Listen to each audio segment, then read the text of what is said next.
은혜로운 찬양 하나님이 기뻐 받으신 줄 믿습니다. 이제 한 해가 지나고요, 새로운 한 해를 맞이했습니다. 이 한 해 믿음 안에 승리하는 복된 날들이 되시기를 주의 이름으로 축원합니다. 우리 옆 사람하고 인사 좀 하시지요. 함께 가면 행복해요. 함께 가면.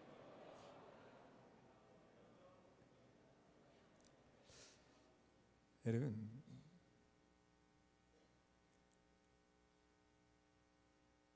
한 해의 삶을 어떻게 살아야 될까? 하나님이 정말 내게 원하시는 삶이 뭘까? 오늘 이 본문의 말씀에서 이스라엘 백성들이 이 광야길을 지나가는 여정에 대해서 이야기를 하고 있습니다. 여러분, 이 말씀의 배경을 보면은요, 이스라엘 사람들이 400년 동안 애굽에서 종살이를 하게 돼요. 이 400년의 생활이 얼마나 힘들고 어려웠는지 몰라요.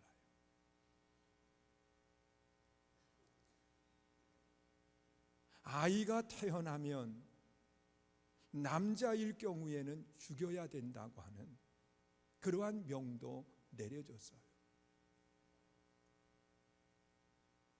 그래서 그 산파를 시켜가지고 아이를 받을 때 남자가 태어나면 죽여라.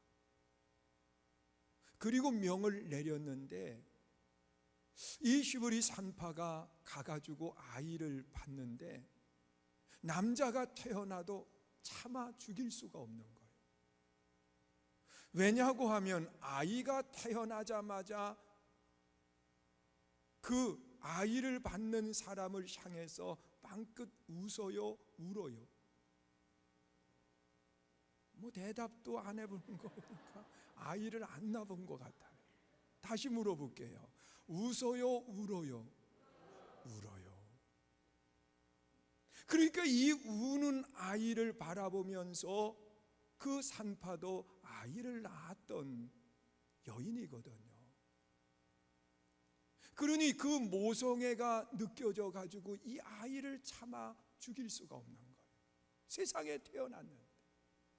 그래서 그 아이를 살려두고, 그러다 보니까 이 애굽의 관원들이 이 여인들을 추궁하기 시작을 하는 거예요. 왜 죽이라고 했는데 살려두냐고. 그랬더니 하는 얘기가, 이 시브리 여인들은 얼마나 튼튼한지, 우리가 도착하기도 전에 아이를 낳아서 우리가 어떻게 그 아이를 죽일 수 있냐고.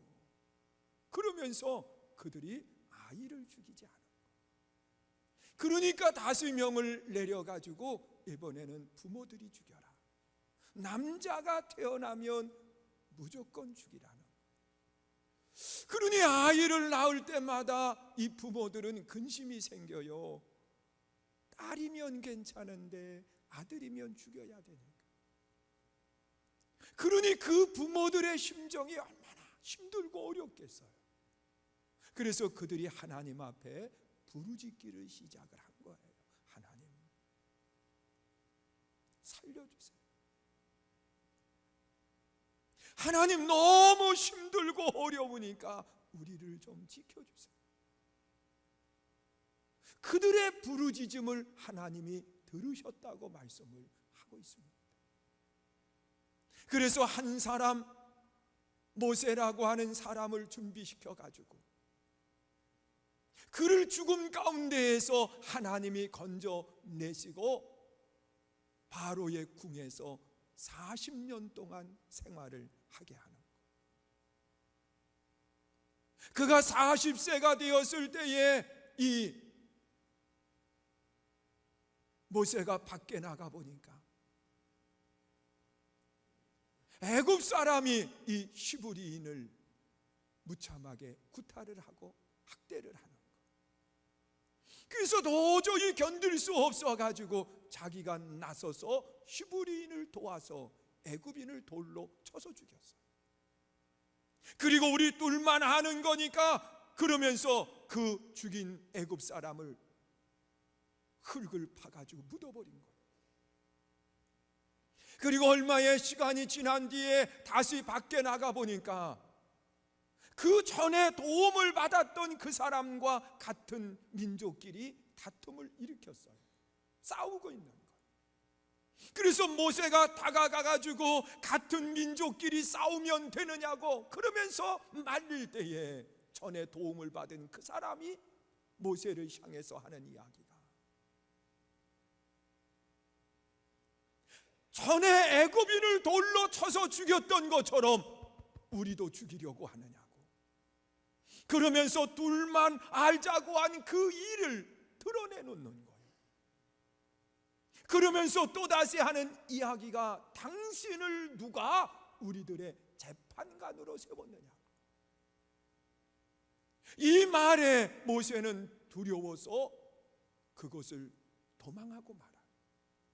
그리고 미디안 광야에서 40년의 세월을 지난 뒤에 어느 날 모세가 양을 돌보고 있을 때 저 멀리에서 떨기나무에 불이 붙어 있는데 그 떨기나무가 바싹 말라 있고 또한 나무와 나무 사이에 멀리 떨어져 있기 때문에 불이 붙으면 확 타버리고 꺼져야 되는데 신기하게 남아있는 거예요.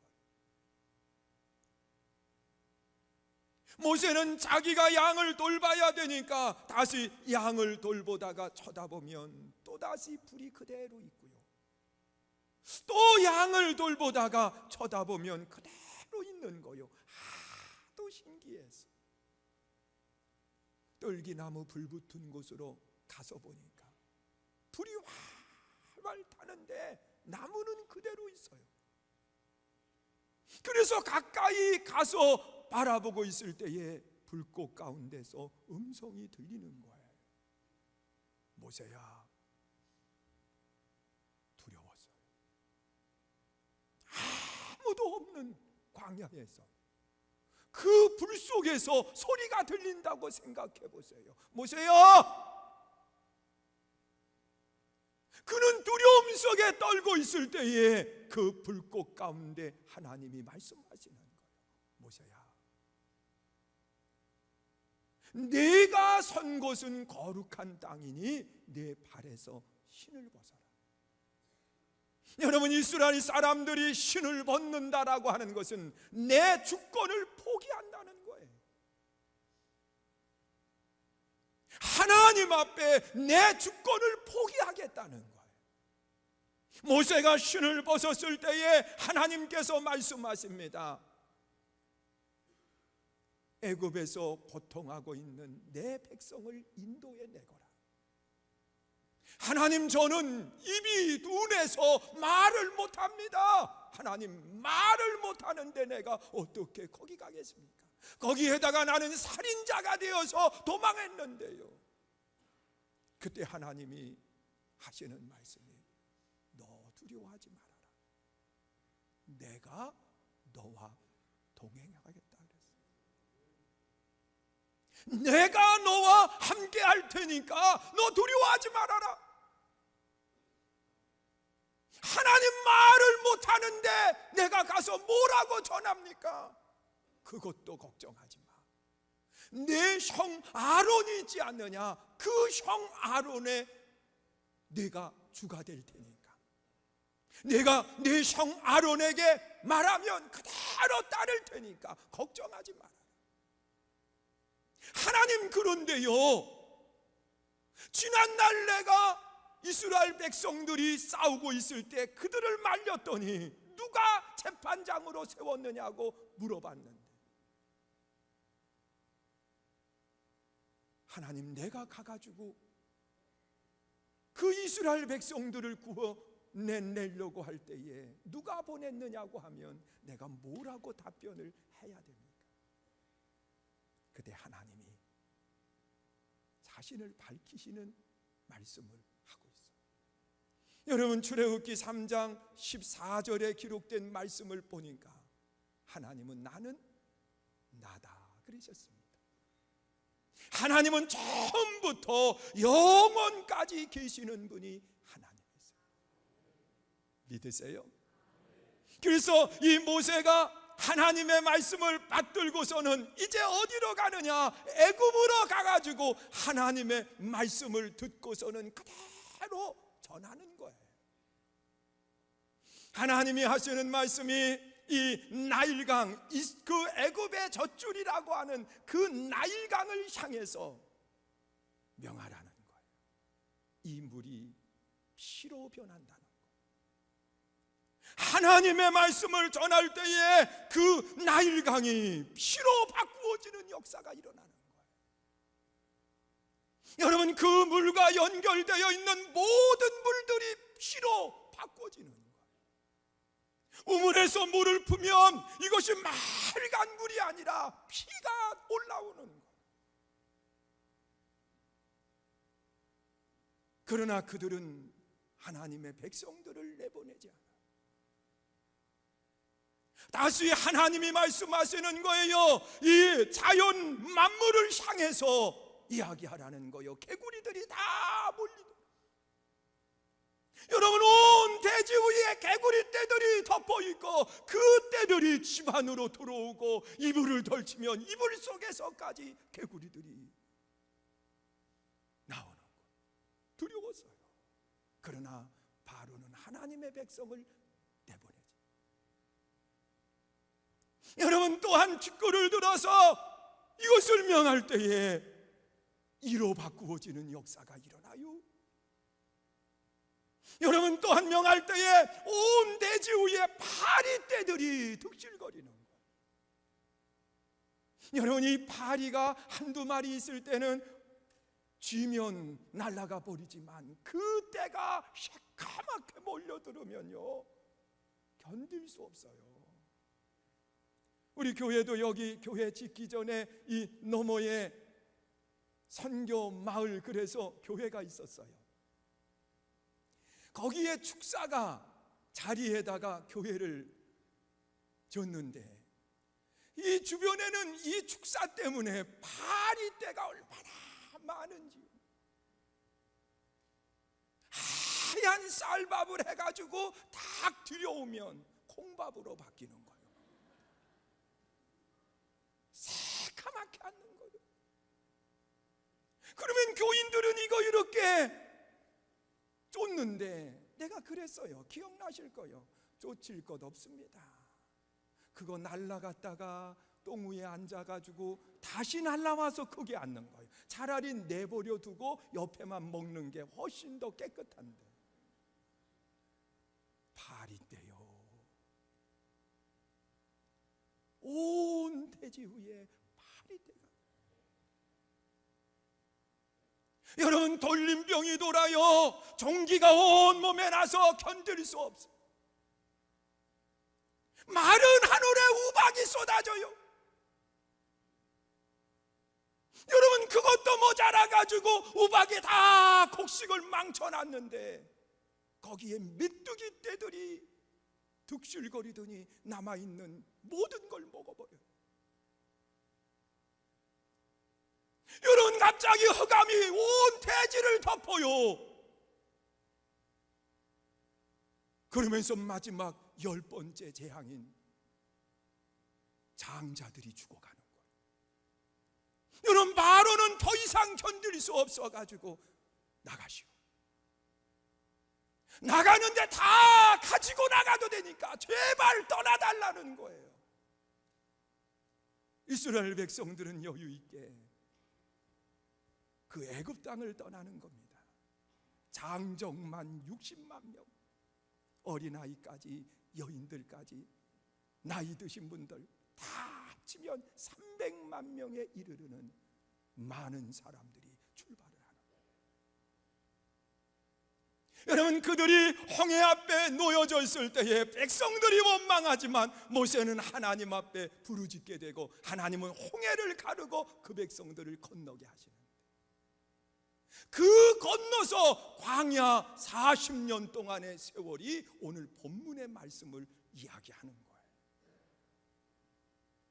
여러분, 광야길이라고 하는 것은요, 그 태양볕이 내려질 때에 그 태양볕을 가릴 수 있는 그늘이 없어요. 그런데 우리들이 생각하는 대로 그 광야길이 온도가 높아봐야 얼마나 높겠냐 그러지만은요, 40도가 넘는 그 뜨거운 태양볕이요 내리쬐면서 그것이 땅에서 올라오는 다시 복사열로 바꿔져 가지고서는요 잠시도 서 있을 수 없게 만들어 놓는.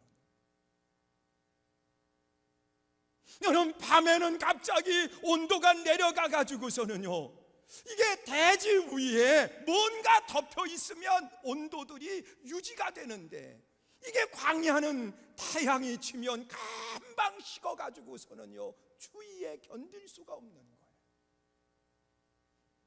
낮에는 더위 때문에 죽어가요. 밤에는 추위 때문에 죽어가요. 거기에다가 이 양식, 먹을 만한 양식, 우리 한번 생각해 보세요. 사람이 먹으려고 양식을 등에다가 메고 가면 그 양식을 얼마 정도 먹을 수 있다고 생각하십니까? 길게 잡아줘 가지고 한 달 정도 먹으면 양식 다 떨어지는 거예요. 사람이 음식이 떨어지고 나면은요 얼마나 난폭해지는데요. 우리 교회가 여기 오기 전에 요 뒤에 삼성 건물에 3개월 반을 있었어요.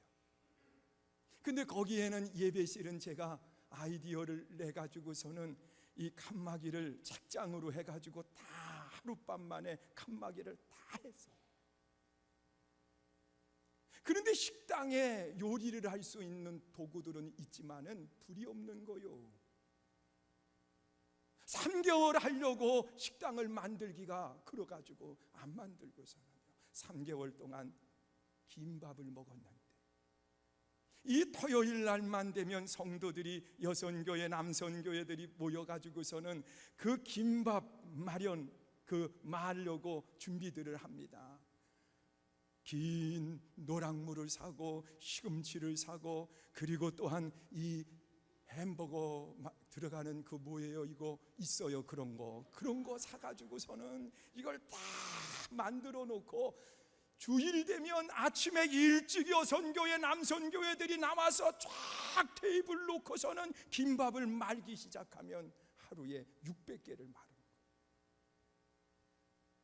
그 김밥을 점심시간 11시 예배가 마치면 전부 테이블 위에 앉아가지고 먹기를 시작을 하는데, 테이블마다 김밥을 잔뜩 쌓아놓으면 하나면 배부르잖아요. 근데요 하나 먹는 사람 별로 못 봤어요. 다 2개씩 먹고,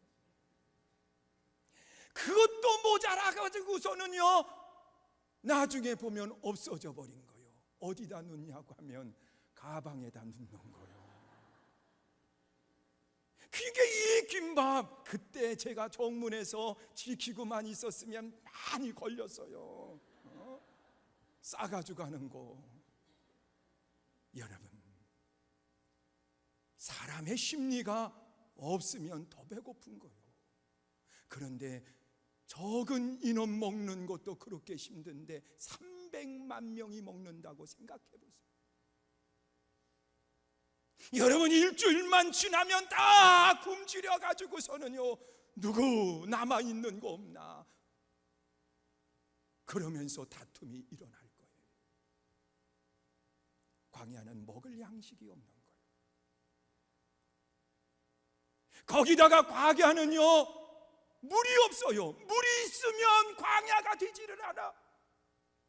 물이 없으니까 광야가 되는 거예요. 여러분, 물이 흘러가는 자리마다 나무들이, 식물들이 자라나요. 거기에 열매가 맺히게 되는데, 광야는 물이 없어서 광야가 되는 거예요. 생각해 보세요.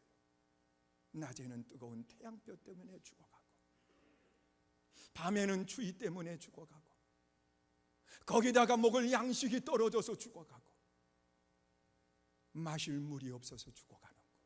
그게 광야예요. 그런데 40년 동안 그 광야 생활을 하면서 그 백성들은 하나도 죽지 않아. 옷도 헤어지지 않았다고 그랬고요, 병도 들지 않았다고 그랬어요. 비결이 뭘까? 비결이 뭘까? 하나님이 함께 하셨기 때문이에요. 할렐루야. 여러분, 우리가 올 한 해의 삶 속에 우리는 광야와 같은 세상 길을 걸어가는 겁니다. 내 앞에 무슨 일을 만날지, 어떠한 일이 있을지 우리는 다 알지 못해요. 그러나 분명한 것은 하나님이 함께 하시면 행복해요. 할렐루야. 우리 옆에 분 인사 좀 하세요. 하나님이 함께하면 행복합니다. 하나님이 함께하면 행복합니다.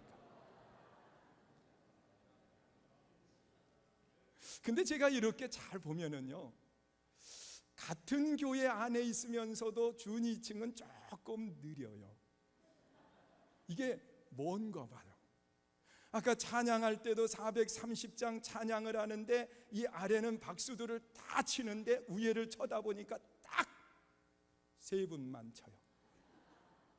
나머지 분들은 집에 가서 칠 거예요, 분명. 할렐루야. 여러분, 하나님이 동행하시면 그 길이 행복한 길이 되는 거예요.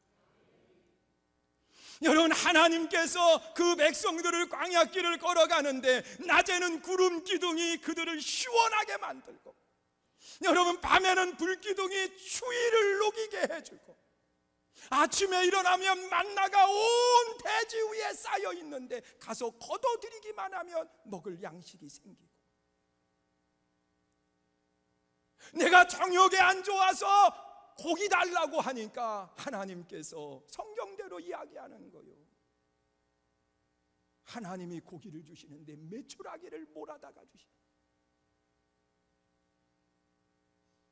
여러분, 반석에서 물이 나와가지고 그 백성들이 그 물을 마시면서 행복을 누려가는, 하나님이 계시니까 모든 문제들이 해결되는, 하나님이 계십니다.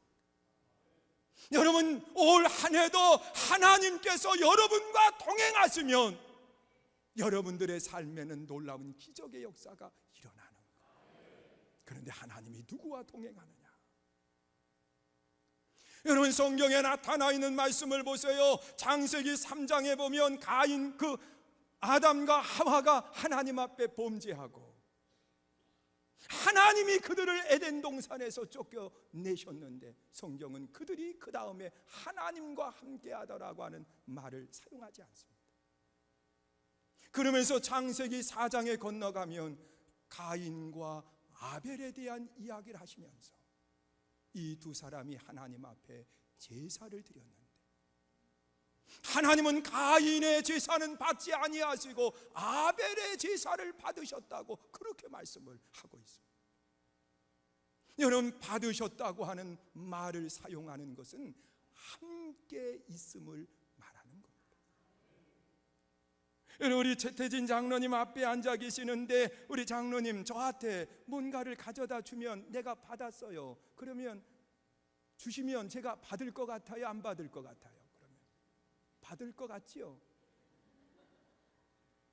근데 솔직히 저보다 우리 장로님은 딸을 더 좋아하거든요. 현미한테 좋은 것을 지금 1월 첫 주니까 주고 싶어요? 안 주고 싶어요? 주고 싶지요. 주면 받아요? 못 받아요? 받아요?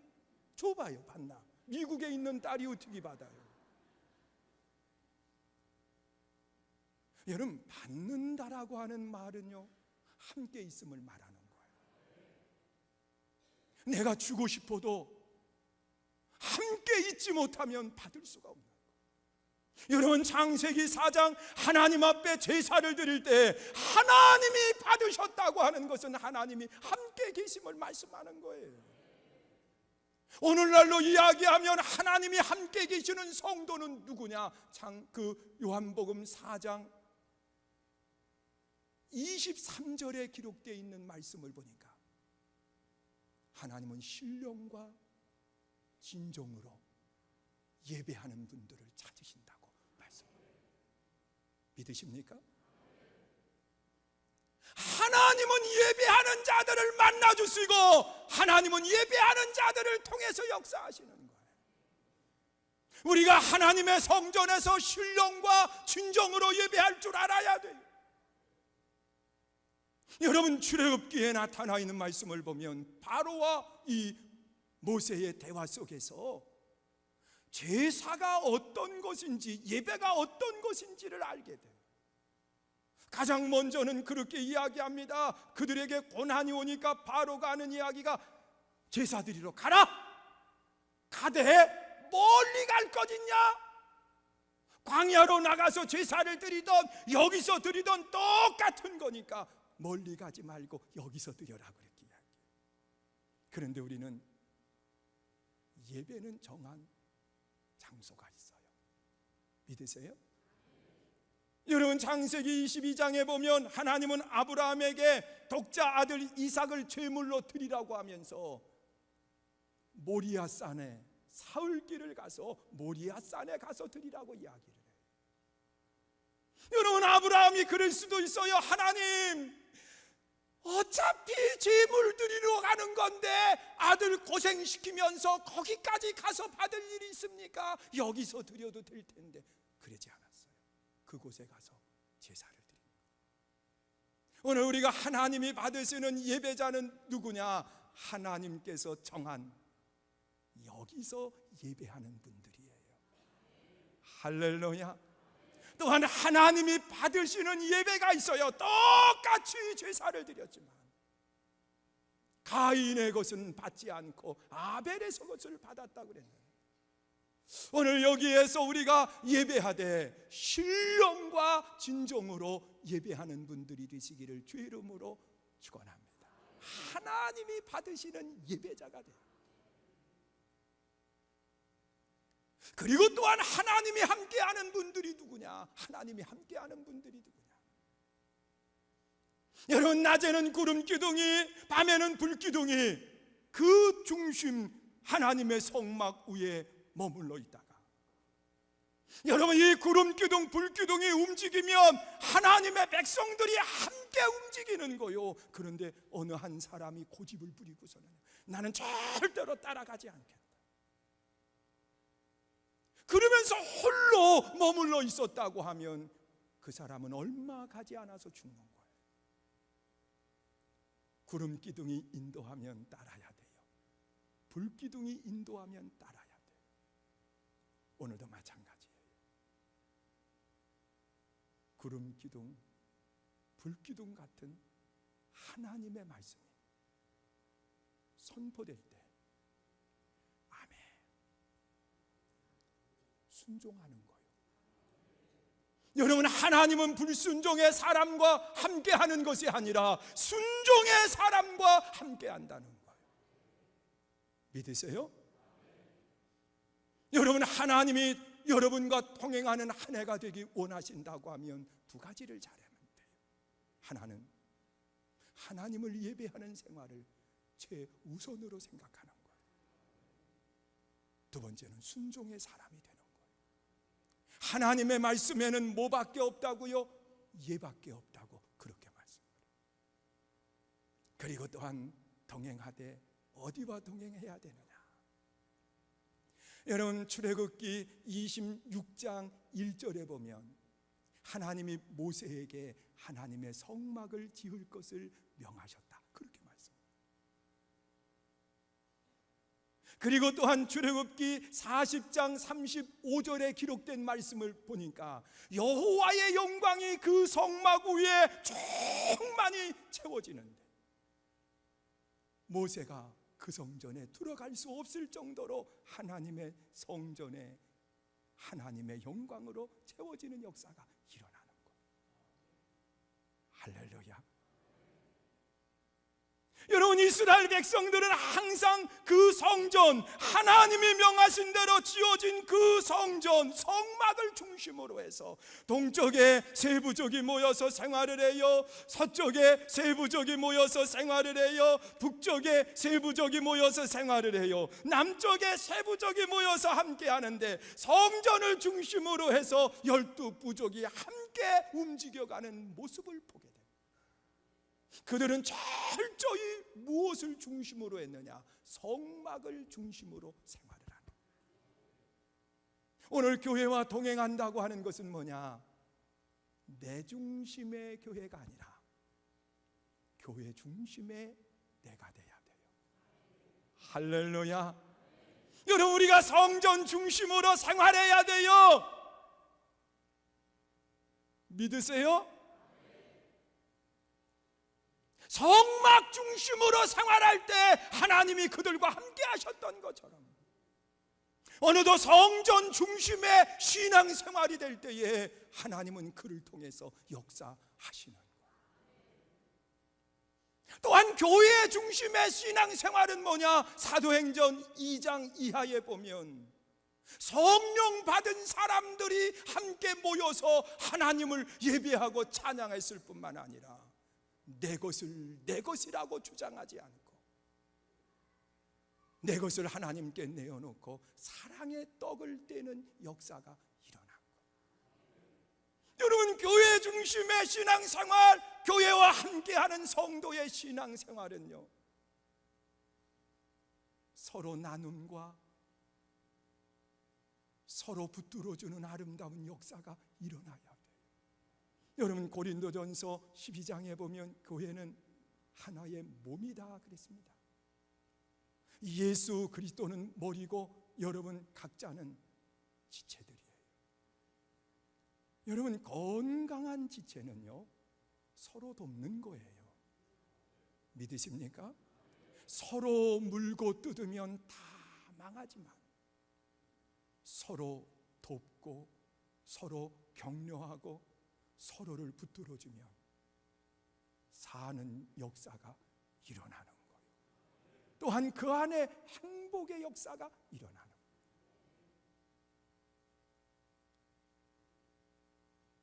오늘 우리 찬양을 한 할렐루야 찬양대, 또 우리 야긴과 보아스, 이분들의 화음을 보세요. 얼마나 아름다워요.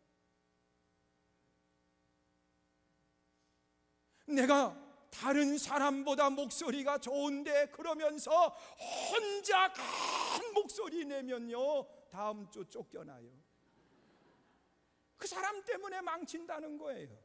그러니까 상대의 소리를 들으면서 내 소리를 만들어가는 거 아닙니까? 교회가 그런 거예요. 서로 격려하고 서로의 힘이 되어주는 역사가 일어나야 돼요. 교회와 함께 할 때 성도는 행복해요. 그리고 마지막으로요, 5분에 제가 설교를 마치려고 생각을 했는데, 세상과 함께 해야 돼요. 성도가 세상과 함께 하면 세상이 행복해지는 거거든요. 여러분, 성도는 절대로 세상을 떠나서 살 수 없습니다. 늘 세상 속에 성도가 살아가는데 이 관계를 배와 물의 관계로 이야기를 합니다.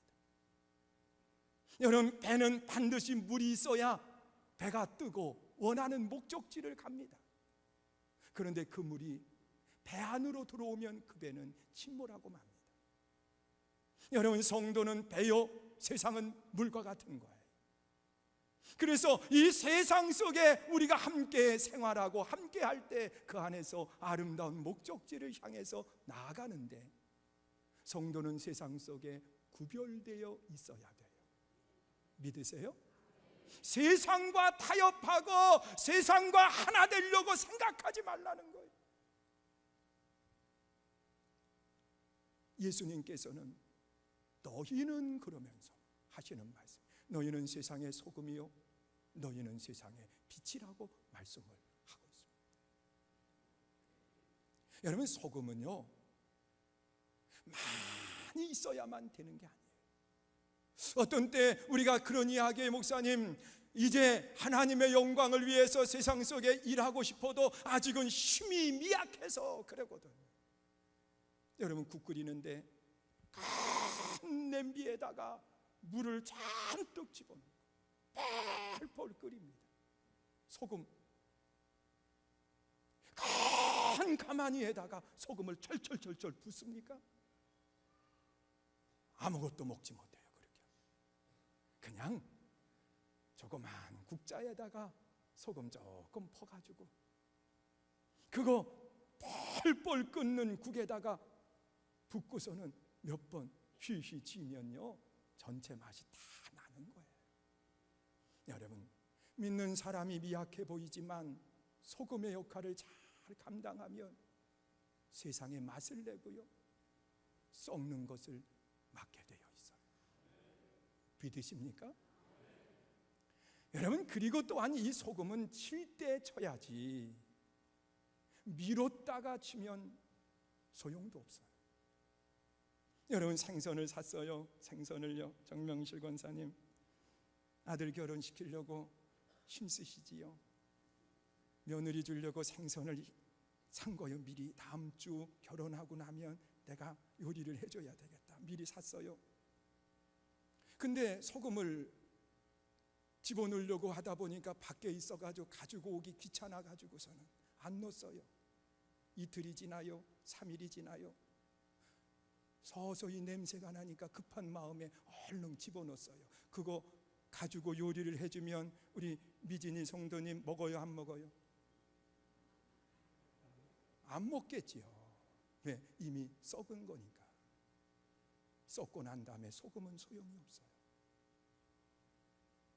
여러분, 성도가 미루면 그때는 소용이 없어요. 이미 썩은 거니까. 여러분, 미루지 마요. 성도가 소금 역할을 하는 것은 지금부터 하는 거예요. 믿으세요? 내가 많은 힘을 가져야 하는 것이 아니라 지금부터 하면 썩는 것도 막고 그리고 또한 맛도 내게 되는 거예요. 저도 이렇게 보니까는요, 생선 어디 가서 이렇게 사가지고 올 때 보면 소금을요, 생선 위에다가 툭툭툭툭 쳐고 그냥 가져가라는 거예요. 근데 그게 썩는 걸 막더라고요. 너희는 세상의 빛이라고 그랬어요.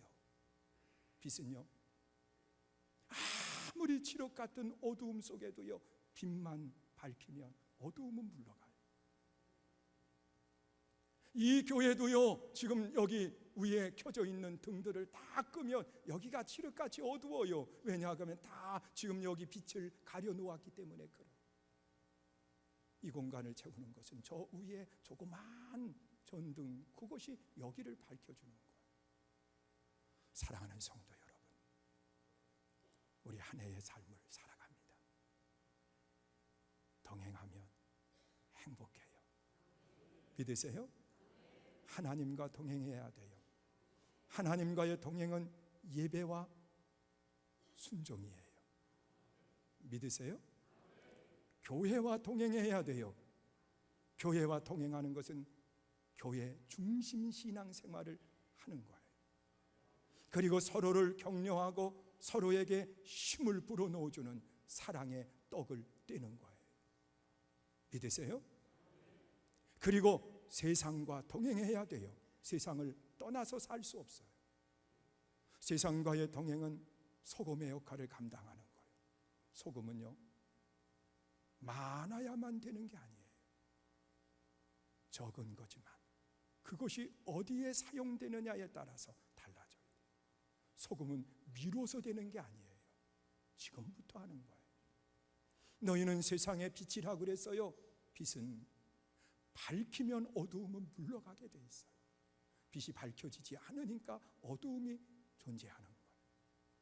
사랑하는 성도 여러분, 우리 하나님의 영광을 위해서 동행하는 아름다운 일꾼이 되시기를 주의 이름으로 축원합니다.